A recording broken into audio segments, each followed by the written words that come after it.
Mukaraza ari mu maboko ataraye. ariko se iby'umukaraza buriya nabyo ntabwo nabonye ukuntu mbivugaho neza ku munsi w'ejo kubera Ubuzima bwari buri kugucika. oya si ikibazo cy'ubuzima bwari buri kuncika. Rufonse warabizi aho urwo nari ndiho nubwo bwancikaga ariko hari n'ibindi nagombaga kwitaho kandi burya mwagize neza. yego ko nahabonye abantu benshi cyane. Gutabara ni umuco. nahabonye abantu benshi cyane kuko yego n'abandi bose baraherekezwa cyane ariko hari ukuntu nyine iyo abantu baherekeje umuntu uhita ubona impakite ye nubwo bwose wabibona agahanda ariko urushaho kubona impakite umuntu yari afite.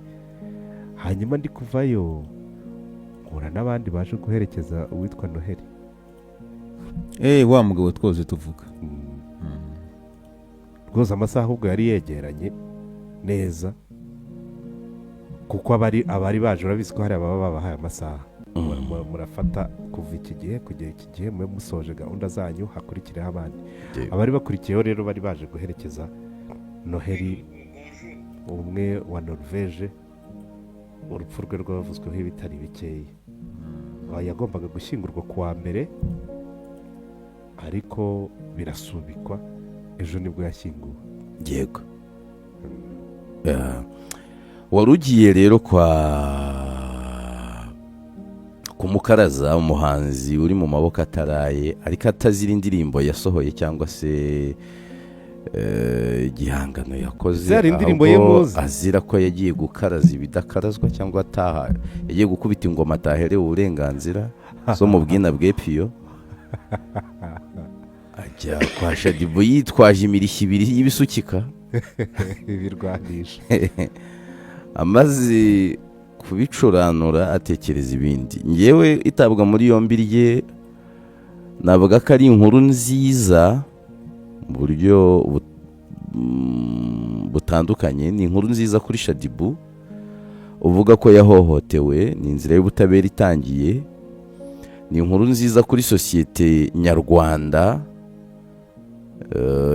igiye kwigiramo ikintu cyo kuvuga ngo ese bya bintu twajyaga dutekereza ngo reka tunywe ku gacupa, nitunywa ku gacupa birarangira rya cupa rihindutse igishoro gituma uwaje yambaye imyenda tuyimwambura. mugani wa ya nshuti yanjye yasaze ngo ni Tonalite uramuzi? ndamuzi ngo niwe wari bogari gwasa neza ngo kuri ahantu hose. Tonalite ni fake. zakubwira inkuru ze tutari kuri mikoro. n'umwe mu bantu muhura ubundi ukavuga uti nshatse namwishyura umunsi wanjye ugenze neza. ariko ubwo icyo nari mutangiyeho urugero, ejo bundi yari ari mu kiganiro n'umunyamakuru arangije aravuga ngo abahungu kumenya ko washaje biragorana, ngo kubera ko usanga abantu mukigendana bakiri babandi, ibyo mwaganiraga biracyari bya bindi, n'urungano rwawe nyine muba muri mu bubuga ntabwo ubimenya ko washaje. ati ikintu gishobora kukwereka ko washaje ngo ni ukubona akana k'agakobwa wabwiraga ngo ni kambare, akubwo yakoresheje terimi itari uri kukabwira ngo ni kambure.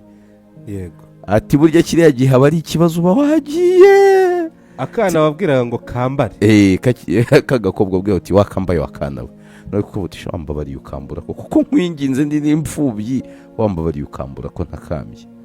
ati hariya uba washaje, ati ntabwo uba ukiri mu bintu byawe.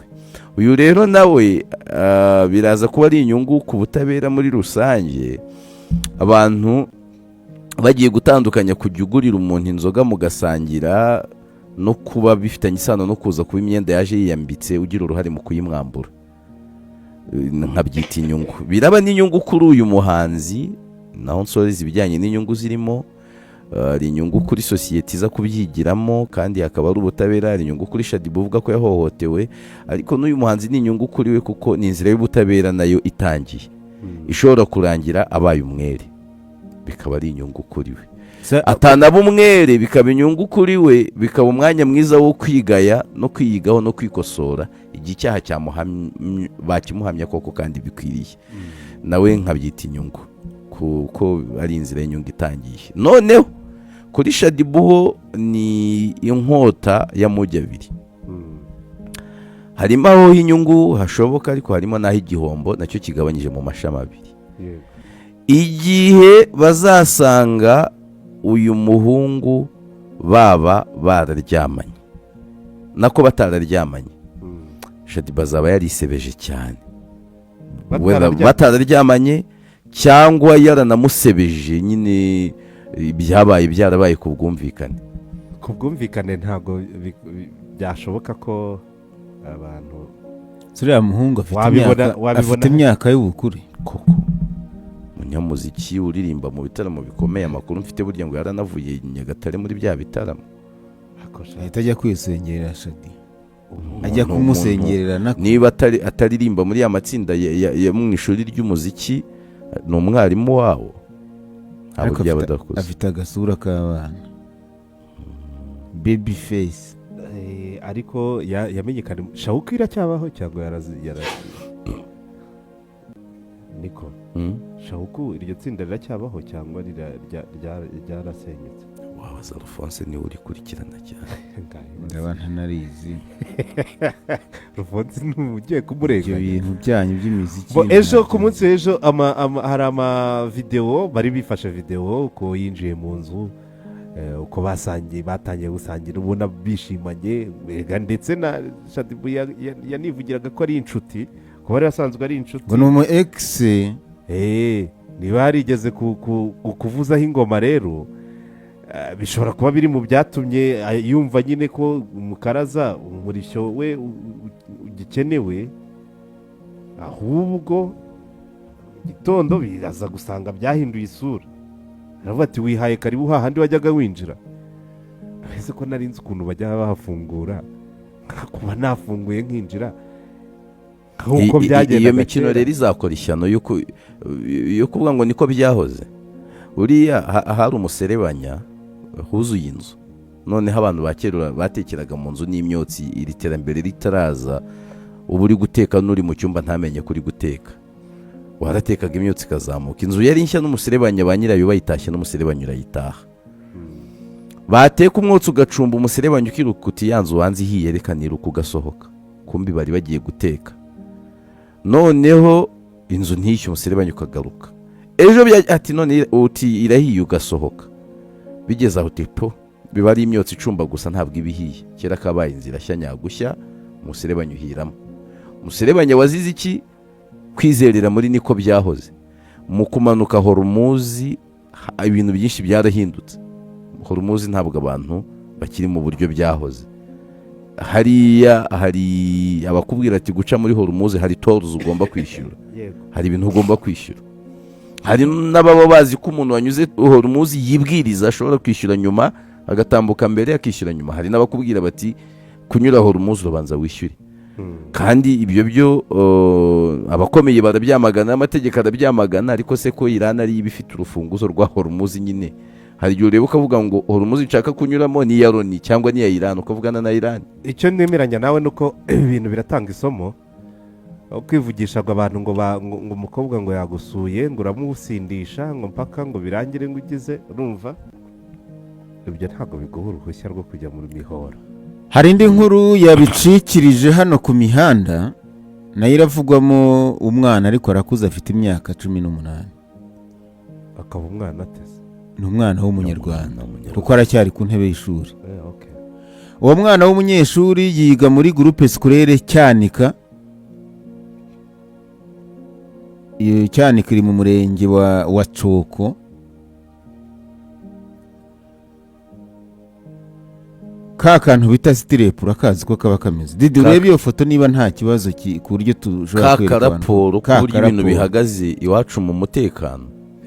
Ati Coko sector Nyange Gaseke village GS Cyanika tariki 23 z'ukwa 6 2026. Impamvu umwarimu wakomerekejwe n'umunyeshuri.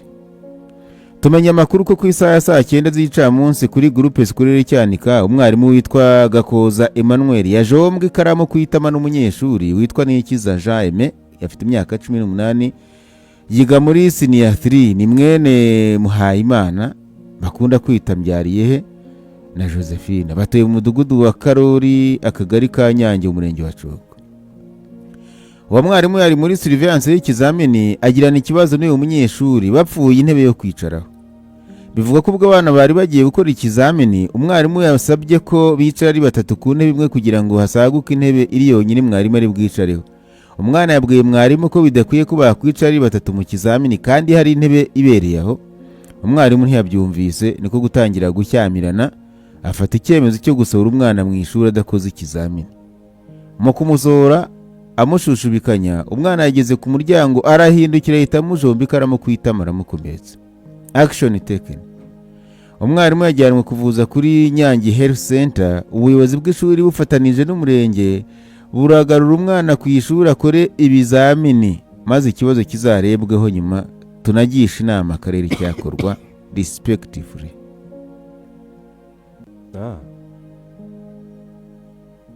Foto mwayibonye? iriya foto nayibonye. Ubwo Didi yabigenje kuri asanga asanze tutayishyira. Naye nari namubwiye ngo arebe niba nta kitwaye niba ubizi. Ariko description yayo ni umwarimu nyine wambaye itaburiya, umwambaro w'akazi y'umweru, ariko haje yahindutse amaraso gusa ahantu hose, cyane cyane hano hagana ku bipesu. Urumva niba ari kwitama ubwo byagiye bishoka bingwaho, ku buryo ni ifoto nyine ubona muri regulatories za ntuza zizi mbuga nkoranyambaga, zizi mbuga ishobora kuderanja cyangwa se igasiga utundi ngaruka tudashaka kwikorera muri iki gitondo. Ariko inagaragazamo ubundi hari abantu batinya kubona amaraso. Ariko yamubazi sasa amaraso twagira ngo yamuteye imbugita zikaramu, kuyatinya si ubwoba cyangwa se ubugwari, nuko ari sembore nyine y'ibintu bibi. Amaraso yamenetse ni ibintu bibi, yaba ari ugukomereka by'impanuka, yaba ari no gukomeretsa. None uyu munyeshuri se ejo nabonaga bari no kuvuga ngo imanza z'abana ngo ukuntu ngo zizajya zihutishwa, bakibivuga kubera bari kujya mu bantu bagomba kurebana n'amategeko. Bana ukibuka ko ejo bundi RIB yavuze ko abana nta kumukubita inkonji, nta gukoresha inkoni, hari na ntuzari nta gihano kimubabaza agomba guhabwa. Hari na politiki irimo yigwaho niko gufunga umwana bigomba kuzaba ubusiyo ya nyuma, nta muntu uzongera gufunga umwana, bagashaka ubundi nanjye ndagishyigikiye. Ikintu kibabaje, ariko ikibazo umwarimu arivuza kuriya, hanyuma ngo umwana urumva bagomba kumwirukankaho kugira ngo adate ibizamini. Babyumvise? Umwana bagombye kumwirukankaho barakigakiga kugira ngo atarate ibizamini, ngo narangiza nibwo bazareba ikizakorwa bagishije inama akarere. Arewe siko bimeze se, raporo ntiwayumvise se nyisomye? Umwana baze nanjye nshyigikiye ko aza kureka agakora ibizamini, bazasoza umwana akimurwa akajya ku rindi shuri, njyewe siko nibyo, akajya gutera ikaramu abandi barimu. Oya, bashobora no kumuha ibindi bihano ariko akajyanwa ku rindi shuri. Ndavuga ibi bintu procedure wari wakora amakosa mu muhanda ukabwira umupolisi ngo ejo ngo nari mfite ngo tandukanye ibintu by'umuntu mukuru n'umwana.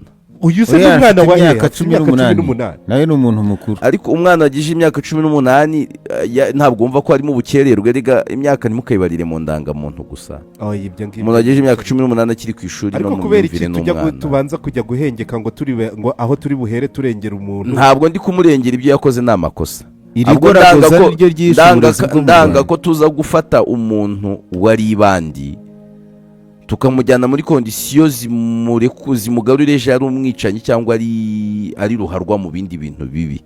Ndi kugoragoza ngo tutamutakaza. Kuba ari mubi ni mubi, ni kasha n'icyasha, ariko ubwo bubi bwe hari andi mahirwe, hari icyo twakora ntibube bubi bikabije. Uyu mwana mubi gutya yiga, ejo najya mu muhanda ntiyige, bakavuga ngo barajugunye ntazige ubuzima bwe bwose, tuzamukira hanze. Umwana utinyuka mwarimu akamutera ikaramu. Ariko nitugira gutya, hari amashuri byakundaga kuba mu bihaye Imana, hajyaga habaho ibintu byitwa promiyayeri, sinzi mba mubizi. Ntabwo ariho gusa, ni amashuri yose. Ugasanga bakwibwiye bati ntabwo tuguhaye ramvaye, definitifu buriya aramvaye baga bakwirukanye ariko n'irindi shuri rikaba ryatinya kukwakira rivuga riti uyu muntu birukanye burundu se shahu twe tuzamwakira guta kenshi amaramvaye bayiguhaye wiga mu ishuri rya leta wahitaga ujya muri prive kubona indi leta ikwakira byabaga bigoye bakaguha ibyitwa promiyayeri ni nko kuvuga ngo twe ntitukwifuza aha ariko nibura amahirwe ahari mu ishuri watsindaga ngaho genda ntabwo uri gica ku rwego rwa nyuma ugeragereza ahandi.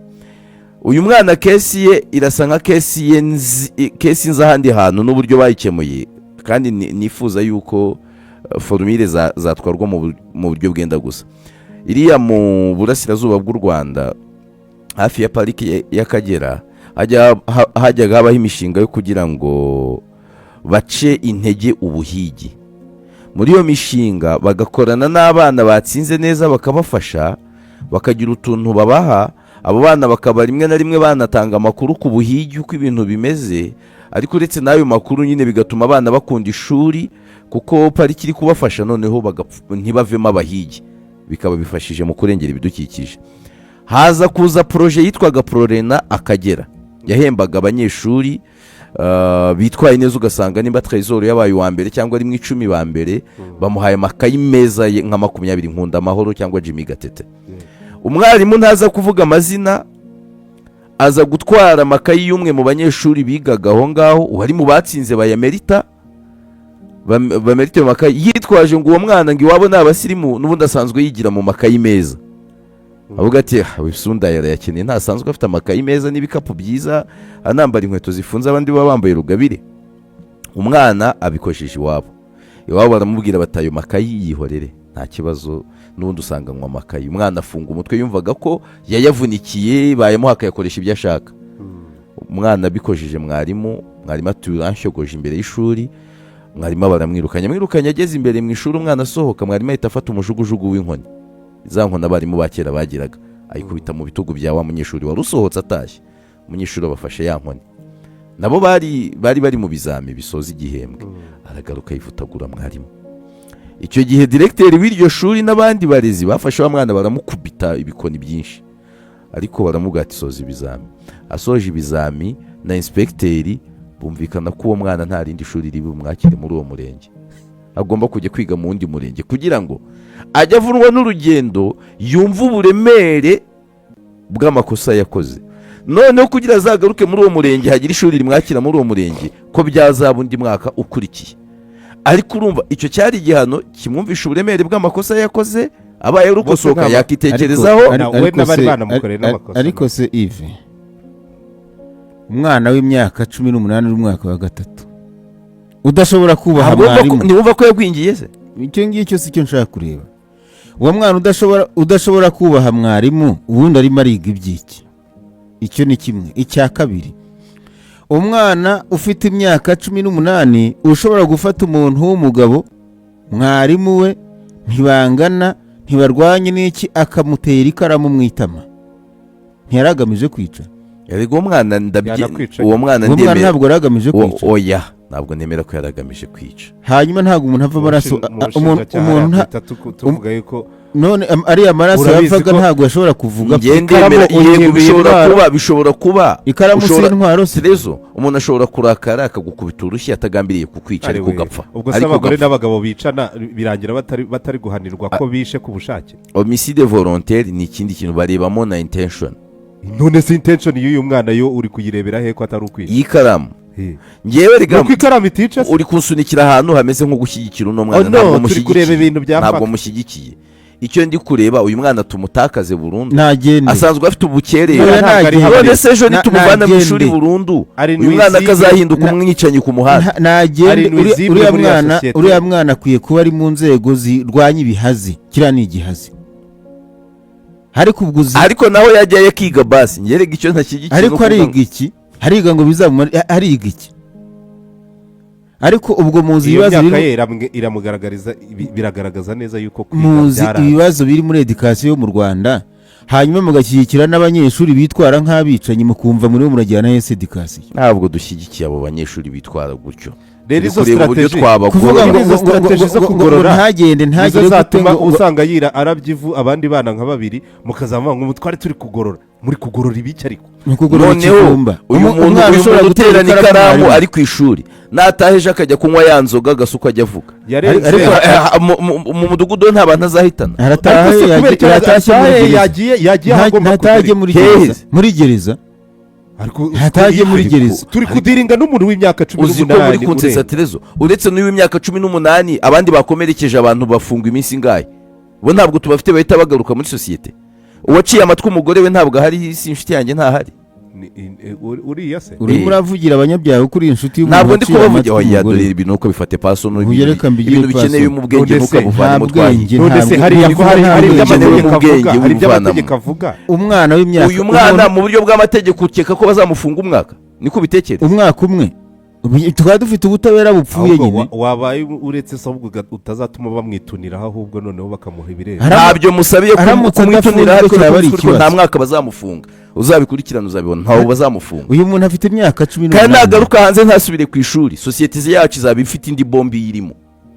Uyu mwana akeneye kujyanwa mu bigo ngororamuco ariko stila kiga ngicyo nshyigikiye. Ariko ari yewe reka mbabwize ukuri kimwe mu bintu nzi kandi nk'abanyapolitiki bari kunyumva bo ndabizi ko twumvikana kuri icyo kintu. Ntabwo uburezi bugamije kurema abakozi gusa bunagamije kurema abayoborwa beza. None wagaragaye ko ari mu baniga uyu muyoborwa natiga azahinduka ikintu kibikurusha aravanwa muri sosiyete. Natiga azavamo ikintu kibikurushaho ibintu byo kubembekereza ariko bifatanye nuko n'uburyo duheruka kumva umuyobozi umuvugizi wa RIB arimo aravuga ati umunyeshuri na umwana. Uyu muntu si umwana afite imyaka 18 kwisi. Urumva uyu si umwana ariko aracyari mu irerero. Ni mu irerero agomba kujya no mu igororero. Rero ubwo bije kurangira irerero ridahagije ajye mu igororero. Ajye no mu igororero.